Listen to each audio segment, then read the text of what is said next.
ہمیں یہ راستے بند کرنے کا طریقہ بتایا، حالانکہ جب نکاح ہوتا ہے، یہ قابل غور بات ہے میرا بھائی، جب نکاح ہوتا ہے تو جب دو جنسیں آپس میں ملاپ کرنے سے پہلے پیارے نبی صلی اللہ علیہ وسلم ایک دعا فرماتے ہیں کہ میاں اپنی بیوی کے پیشانی کے بال پکڑ کے وہ یہ دعا پڑھے،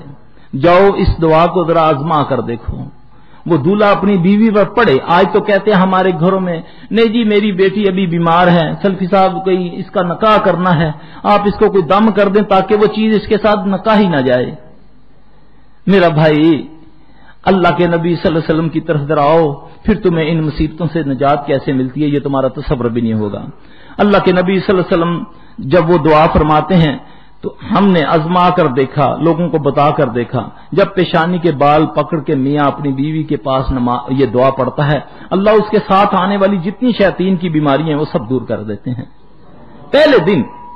کوئی لمبے چوڑے چلے قلے کی ضرورت نہیں، کسی پیر کی بیعت کی ضرورت نہیں ہے، یہ دعا۔ پھر اس کے بعد ضرورت کی دعا، نبی علیہ السلام صلی اللہ علیہ وسلم نے قرآن میں اللہ پاک فرماتے ہیں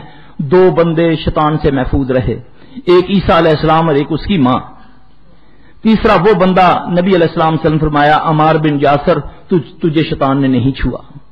یعنی کہ تین بندے ہیں جو کہ شیطان کے شر سے محفوظ ہیں۔ ہاں،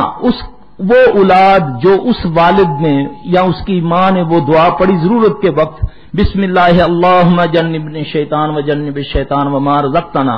اس دعا کے بارے میں نبی علیہ السلام صلی اللہ علیہ وسلم نے بتایا جس نے یہ پڑھی اللہ نے اس وقت اس کو کسی اولاد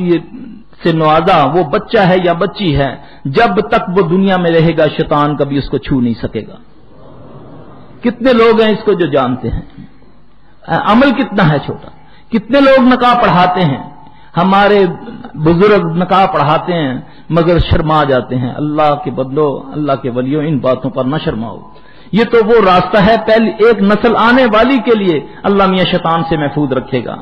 چند کلمے پڑھنے سے، ورنہ نبی صلی اللہ علیہ وسلم نے فرمایا یہ بھی تمہارے حصہ ڈالتا ہے،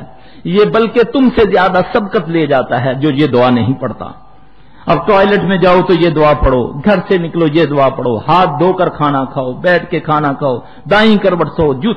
جوتا بیٹھ کے پہنو، گھر میں داخل ہونے کی دعا، یہ دعائیں ہیں اصل جو تمہیں محفوظ رکھیں گی، ورنہ اس کو اللہ نے اتنی قوت دی ہے، نبی ہو یا کوئی عامی ہو یہ اس کو نہیں چھوڑے گا جب تک وہ اللہ کی پناہ میں نہیں آئے۔ اب اس کے لیے دعائیں یاد کرو، کوئی اس کام کے لیے کوئی لمبی چوڑی ریاضت کی ضرورت نہیں۔